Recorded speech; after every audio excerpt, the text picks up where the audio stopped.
चोपडा तालुक्यातील हातेड बुद्रुक येथे दिनांक 5 जून 2025 रोजी राजर्षी शाहू महाराज मंगल कार्यालय हातेड बुद्रुक या ठिकाणी राज्य शासनाच्या छत्रपती शिवाजी महाराज समाधान शिबिर अभियान अंतर्गत चोपडा तालुक्यातील सर्व गावांना एकत्रित महसूल व सर्वसमावेशक शासकीय सेवा शिबिराचे आयोजन करण्यात आले। या कार्यक्रमाचे उद्घाटन आमदार प्राध्यापक चंद्रकांत सोनवणे यांच्या हस्ते संपन्न झाले। यावेळी त्यांनी लाभार्थ्यांशी संवाद साधून विविध योजनेचे लाभ व धनादेश प्रदान केले। नागरिक सहभाग व लाभ शिबिरात 1300 ते 1400 नागरिकांनी उपस्थित राहून विविध योजनांचा लाभ घेतला। शासनाच्या विविध विभागांनी एकत्रितपणे सेवा उपलब्ध करून दिल्यामुळे ग्रामीण भागातील नागरिकांना त्यांच्या गावातच प्रशासनाची सुविधा सुलभतेने मिळाली।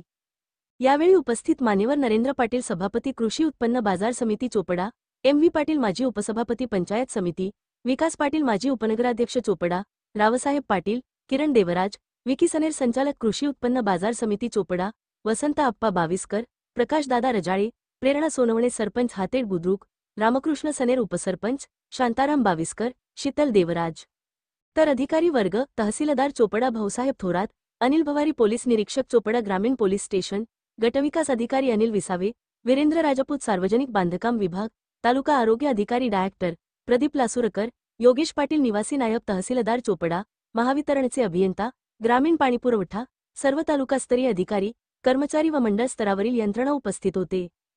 कार्यक्रम संचालन व समारोप सूत्रसंचालन रमाकांत धनगर आणि स्वप्नील कुलकर्णी यांनी केले।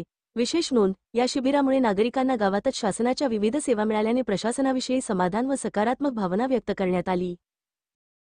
भावना मनामध्ये पण मला सांगा तुम्ही की आज जिथे 600-700 फुटावर पाण्याची खोली गेली, भविष्यात जर त्या 1000 फुटावर गेली तर 1000 फुटातनं पाणी येणार आणि फक्त शार काय करतील तर आपल्याला वेगवेगळ्या आजार लावतात। म्हणून आपल्याला विनंती करणार, साधं एक उदाहरण देतो, आपल्या मनाला पटलं तर बोला किंवा कदाचित तुम्हाला वाटते टाकले ते तारे तोडते तर माफ करा, पण साधं घ्या।